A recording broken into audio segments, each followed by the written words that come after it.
Cinema കായിക രംഗങ്ങളിലെ പ്രമുഖരും ആദ്യ മണിക്കൂറുകളിൽ തന്നെ വോട്ട് രേഖപ്പെടുത്തി. ഫഹദ് ഫാസിൽ, കുഞ്ചാക്കോ ബോബൻ, ടോവിനോ തോമസ്, ശ്രീനിവാസൻ എന്നിവർ സമ്മതിദാനാവകാശം വിനിയോഗിച്ചു.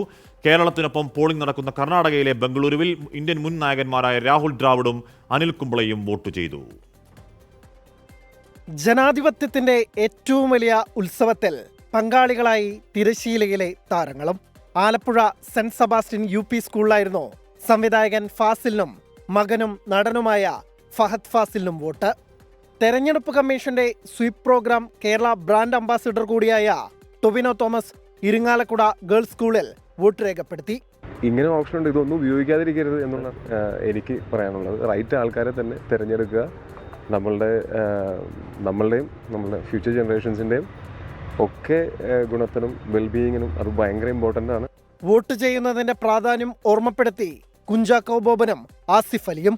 മടി പിടിച്ചിരിക്കുന്നവർ അല്ലെങ്കിൽ ചൂട് കാരണം വോട്ട് ചെയ്യാൻ വൈകുന്നവർ എന്നൊക്കെ പറയുന്നവർക്ക് അവർ പുറത്തേക്ക് ഇറങ്ങി വന്ന് അവർ വോട്ട് ചെയ്യണം. വോട്ട് ചെയ്യുക എന്നുള്ളത് നമ്മുടെ അവകാശമാണ്, നമ്മുടെ കടമയാണ്.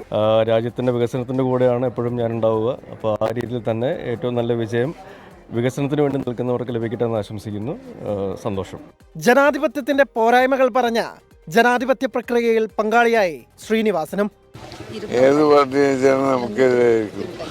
ഞാൻ ജനാധിപത്യത്തിന് അടിസ്ഥാനപരമായി ചെയ്തില്ല. ജനാധിപത്യത്തിൽ എല്ലാ കള്ളന്മാർക്കും രക്ഷപ്പെടാൻ ഇഷ്ടംപോലെ പഴുതുകളാണ്. അതാണ് എനിക്ക് താല്പര്യമില്ലാത്തത്. നടന്മാരായ ദിലീപ്, ഹരിശ്രീ അശോകൻ, ടിനി ടോം, സൈജു കുറുപ്പ, കുഞ്ചൻ, നടിമാരായ അന്ന രാജൻ, അഹാന കൃഷ്ണകുമാർ, സംവിധായകൻ ലാൽ ജോസ്, എഴുത്തുകാരനും നടനുമായ രഞ്ജി പണിക്കർ, ഗാനരചയിതാവ് കൈതപ്രം ദാമോദരൻ നമ്പൂതിരി എന്നിവരും വോട്ട് രേഖപ്പെടുത്തി. കേരളത്തിനൊപ്പം പോളിംഗ് നടക്കുന്ന കർണാടകയിലെ ബംഗളൂരുവിൽ ഇന്ത്യൻ ക്രിക്കറ്റ് ടീം മുൻ നായകന്മാരായ രാഹുൽ ദ്രാവിഡും അനിൽ കുംബ്ലെയും വോട്ട് ചെയ്തു. Election desk 24.